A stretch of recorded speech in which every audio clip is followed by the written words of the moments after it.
sèche l'hiver. Et bon, on sait que les activités jardinières sont plutôt minimales. Hein, on récolte, bon, certains taillent peut-être encore des arbres. Et souvent, les gens débarrassent les restes de culture, les végétaux fanés, ramassent les feuilles mortes. Bon, en apparence, il semble que tout se met au repos. Bon, ça c'est ce qu'on voit dans l'environnement visible, ce qu'on peut voir. Et notre vision se limite aussi à l'horizon et au niveau du sol. Donc on voit tout ce qui se passe au-dessus. Et alors on s'imagine qu'en dessous, dans le sol, c'est pareil, que tout se met au repos aussi. Ah ben non, c'est pas du tout vrai.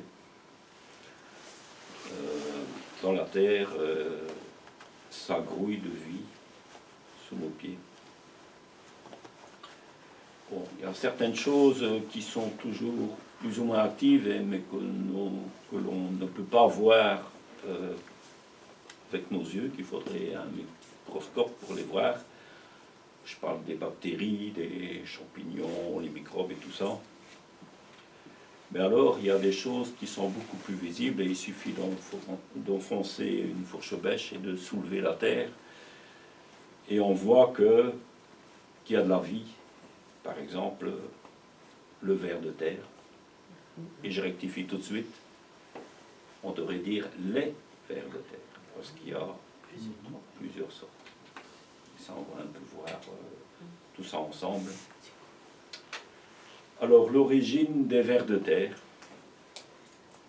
ils sont apparus au début du règne animal, donc il y a plus ou moins 500 millions d'années. Et ils seraient aussi issus des océans. Donc ils sont venus conquérir la terre en même temps que les algues d'abord, puis les plantes. Et tout ça, on voit que c'est combiné avec la vie végétale et la vie du sol. Donc les plantes, les vers de terre sont intimement liés à la vie des plantes et à l'activité biologique des sols. Un ver de terre, c'est quoi? Bon. Voilà, c'est ce que j'allais dire. Bon, souvent les mamans, pour expliquer à leur enfant, disent c'est quoi un ver de terre? Ah c'est un petit serpent. Bon, c'est pas du tout de la même famille, mais voilà, c'est pas très grand. Il y en a qui sont même assez longs, d'autres très courts. Et alors,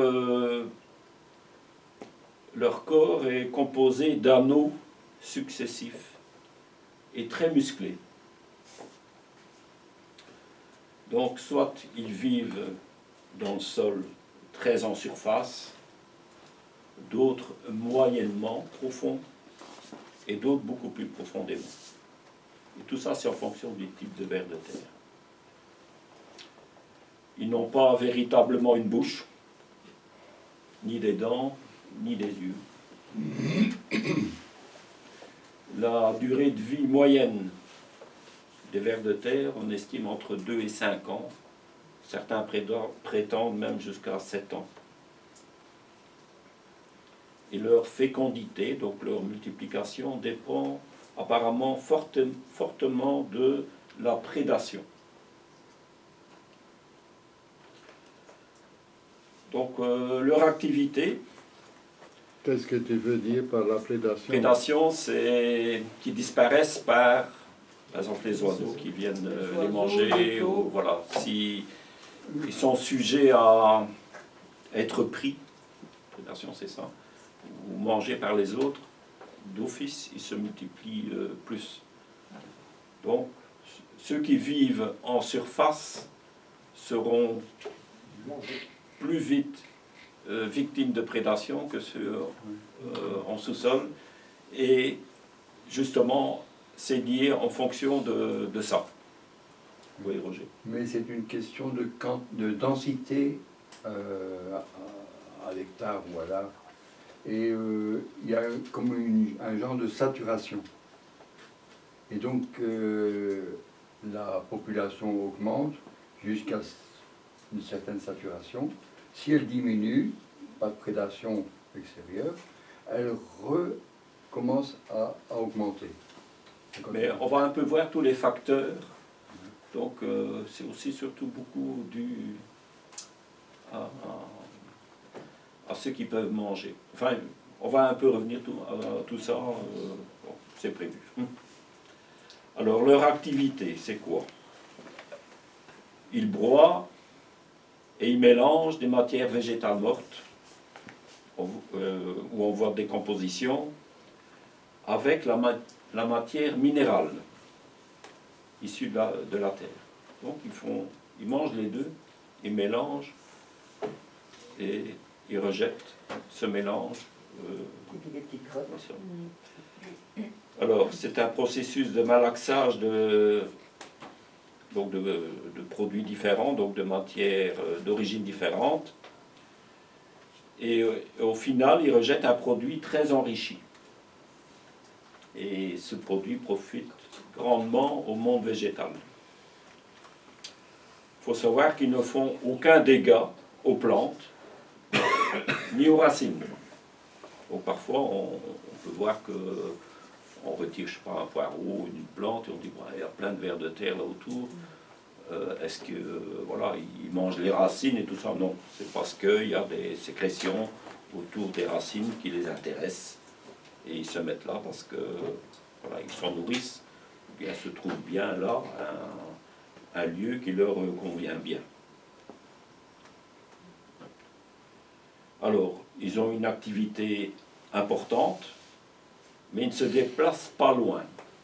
Ça veut dire que les vers de terre de notre jardin, tant qu'il y a des conditions qui leur conviennent, ne vont pas se déplacer très vite et aller chez le voisin, pas forcément, sauf s'ils se sentent en danger. Là, ils peuvent se déplacer peut-être de manière plus importante, mais on estime que leur déplacement ne dépasse pas de 2 à 2,50 m par an. Donc ça veut dire que voilà, ça reste assez stable, ça reste dans la terre, dans le sol de notre jardin. Mais il faut savoir qu'il faut une humidité permanente et une température constante qui leur convient. L'idéal pour eux, c'est 12 degrés. Donc on peut voir que, par exemple, en cas de sécheresse, on voit beaucoup moins de vers de terre. Lorsqu'on retire un légume, on en voit beaucoup moins. Il y a des périodes de l'année où on les voit plus. Et c'est fortement lié à l'humidité. Mais alors, ils vont plus profondément. Voilà. Ils ne sont pas disparus quand même. Ils ne sont pas disparus. Donc les mauvaises conditions, c'est quoi? Sécheresse et froid. Donc par temps de gel, descendent aussi pour se mettre à l'abri. Donc en fait, ils s'enroulent, ils se mettent en boule, et ils attendent les meilleures conditions. C'est une vie au ralenti. On appelle ça la diapause.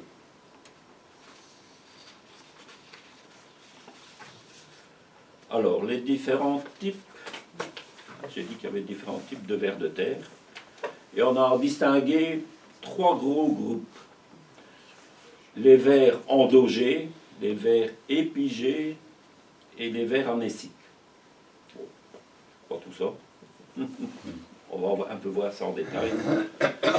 Et ce classement a été réalisé en grande partie grâce à des recherches de Marcel Boucher. Je ne sais pas si vous avez entendu parler ça, de ce monsieur.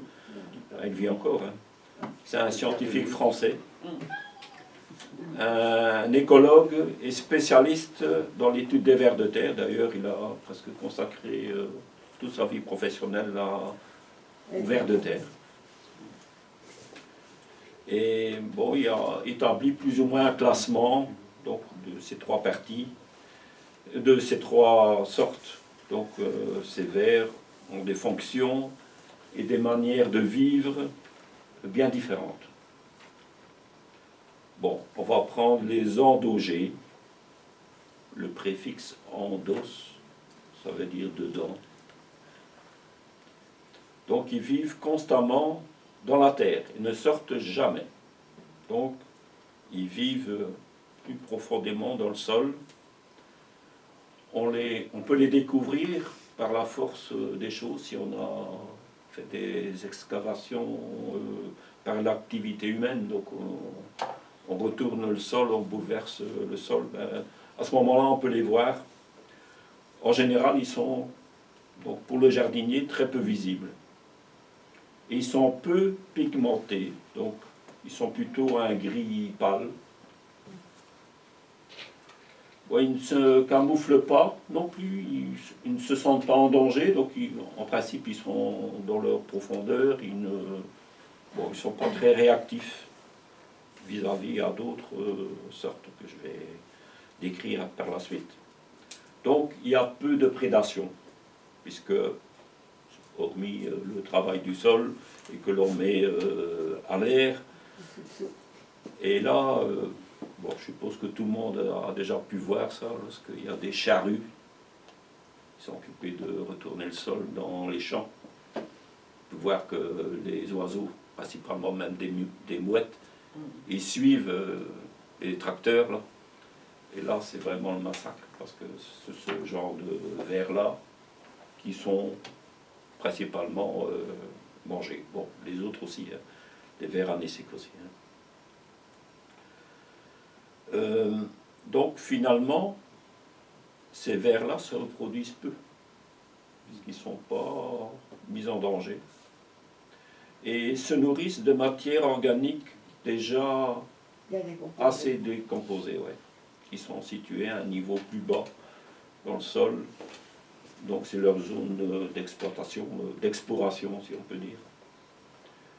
Et alors, caractéristique, ils réalisent plutôt des galeries horizontales, donc pas, donc plutôt des placements latéraux. Donc ils sont peu visibles pour nous et au niveau du labour du sol, peu d'intérêt pour le jardinier. Mais bon, ils ont leur utilité. Hein. Alors, revenons à une autre variété, c'est les épigées. Ah, eux, ils vivent carrément en surface. Dans les litières, ou dans les premiers centimètres du sol. Donc là, ils travaillent la matière organique morte, qui est apportée au sol, ou qui tombe au sol. Donc, ils affectionnent particulièrement les matières organiques fraîches et brutes. Ça, c'est leur nourriture principale. Ils sont très pigmentés. Donc, les petits vers rouges, là, petite taille, donc au rouge-brun. Et ils sont aussi très présents dans le fumier. On appelle ça aussi les vers de fumier, dans le compost frais et dans les restes de cuisine. Lorsqu'on apporte, si on a un bac à compost par exemple, et qu'on ajoute au fur et à mesure nos restes de cuisine, ben, ça grouille. Voilà, si vous bougez un peu les restes qui ont déjà posé là depuis une semaine, vous allez voir, c'est là qu'ils viennent se concentrer. Et plus bas, dans le compost, là, vous en verrez beaucoup moins. Donc ils viennent vraiment manger. Donc c'est la matière brute. Donc c'est pas des choses déjà très décomposées. C'est eux qui s'occupent de ça. Alors, bon, évidemment, ils sont souvent la proie des oiseaux, puisque bon, ils sont en surface de sol. Ils affectionnent spécialement tout ce qui traîne au sol. Donc les oiseaux le savent aussi. Hein. C'est souvent là que les oiseaux viennent gratter. Et ils le savent parce que c'est une nourriture très protéinée. Donc 60% de protéines sur matière sèche, donc du verre. Donc pour les oiseaux, surtout les oiseaux qui élèvent des petits, voilà, ils vont aller chercher ça lorsqu'ils ont des nichés. Bon, il y a les chenilles aussi, hein, ça, c'est aussi, ça fait partie de leur régime aussi, mais voilà, quand ils ont besoin de la protéine pour faire pousser leurs petits, ben voilà, ils vont chercher tout ça. Donc on les retrouve sous les couches de matière organique morte en voie de décomposition, bon, le foin, fumier, feuilles mortes, etc.